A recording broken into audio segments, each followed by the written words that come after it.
Okay, kids, we're back today. Moving on to the next section. We're talking about electric fields. We've seen this word field before when we were talking about gravitational field. Remember our old friend, little g vector equals negative 9.8 newtons per kilogram. It was constant near the Earth's surface. Remember that? What's up, G? So it was telling us that if you put a small test mass somewhere, you'll observe that there's a force acting on it. It's pulled down. If you put it here, it falls down. If you put that test mass here, it falls down. If you put that test mass here, it falls down. So what it's saying is that there is a gravitational field here, that the influence of the Earth itself extended beyond its physical boundaries. It affects the space around it with a gravitational field. And near the surface, it's constant. But as you get further and further away from the Earth, we had to use this equation. Remember this? Big G times the mass of the Earth divided by how far you are from the center of the Earth. That's where your R is right here. It wasn't constant. It depended on how far you were away, squared in the denominator, right? The function would be y over x squared. Well, to map this out, you would put a small test mass here and you would find that there is a gravitational force on it. It would be pulled towards the center of the Earth. And you could put a test mass all the way around that and map out this gravitational field. Well, gravitational fields are caused by mass. For example, the sun, our beautiful sun, has an amazingly strong gravitational field that extends far beyond it. So much so that it can keep a planet like Pluto, which is just so far away, we can't even fathom how far away Pluto is. Yet, it stays in orbit around the sun because the sun's gravitational field extends far beyond it. Gravitational fields are caused by mass. Now let's move on to this. There is an electric field, big E with an arrow. It's a vector. There is an electric field. Where would that be found? Well, electric fields are found around charged objects or particles. And the unit now is not newtons per kilogram like it was for gravitational fields. It's newtons per coulomb because it's an electric field. And electric charges are measured in coulombs, just like gravitational fields are caused by mass, and mass is measured in kilograms. Look at this, Newton per kilogram, because gravity caused by mass. Look over here, newtons per coulombs, because electric fields caused by charge. And that's what you would do. You would get a small positive test charge, and you would put it around, let's say, a positively charged object, and you would start to map it out. And anywhere you put this small positive test charge, you would see that it's being repelled, repelled, repelled, repelled, repelled, repelled.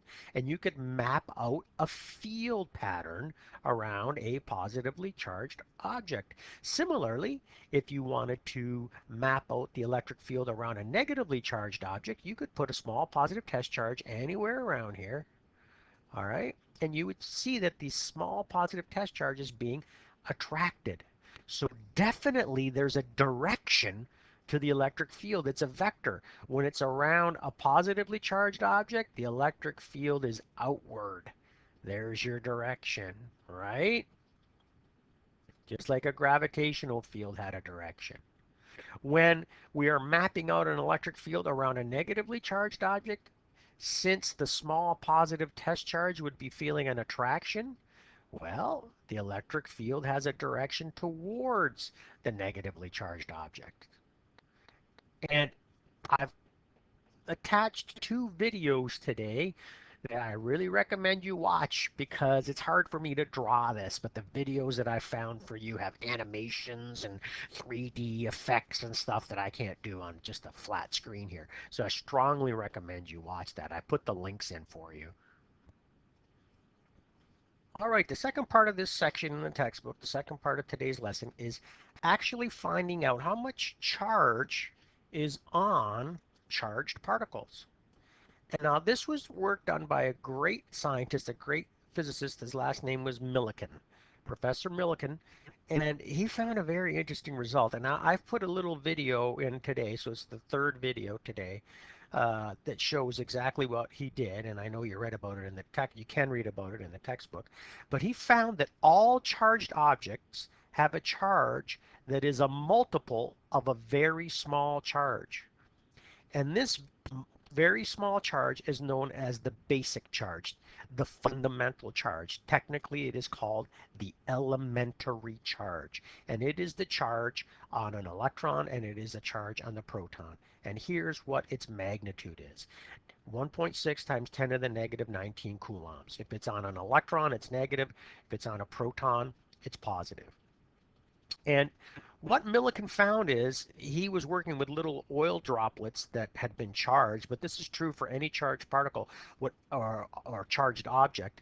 Whatever charged object you're looking at, it has either lost or gained electrons. So it has either lost or gained this amount of charge.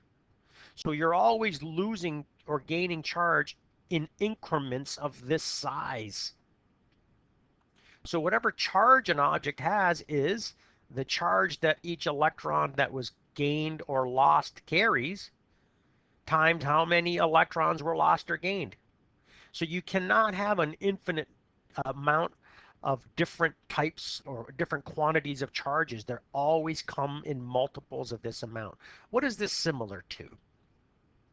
Well, this is similar to the following. If money only came in 25-cent coins, that's it. There's no loonies, no toonies, no bills, no 10-cent pieces, no 5-cent pieces, no 1-cent pieces. Well, there's no 1-cent pieces now anyways. If this was true, then the amount of money would only be in 25-cent increments, a quarter of a dollar. That's it. So what would be possible? Well, you could have a dollar. You could have 250. You could have 575. Those are all possible. Same thing here. You would not have the ability to have 60 cents. You would not have the ability to have $2.20. That would not be possible. You would not have the ability to have $5.80. No.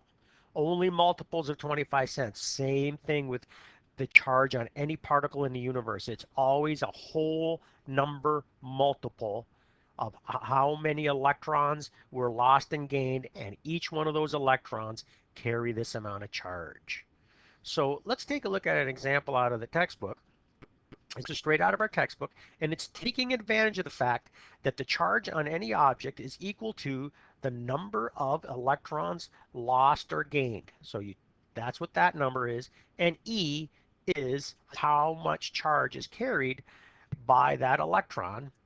So here the question is, how many electrons have been removed from a positively charged ball if it has this charge? So it has a positive charge. This is the charge on an electron. We're trying to solve for n. So we rearrange this equation, put in the numbers, and we find n. Now, since it's a positively charged object, this is the number of electrons that were removed. See, the word is removed there. Electrons were removed because this is a positively charged object. If it had gained electrons, then the original charge here would be negative. But it still would allow us to find how many electrons were gained if it was negative.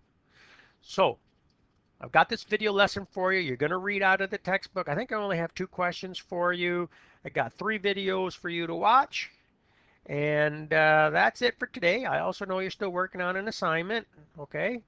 Hopefully you've formed little study groups and are helping each other out. I encourage that. Have a great day. Bye-bye.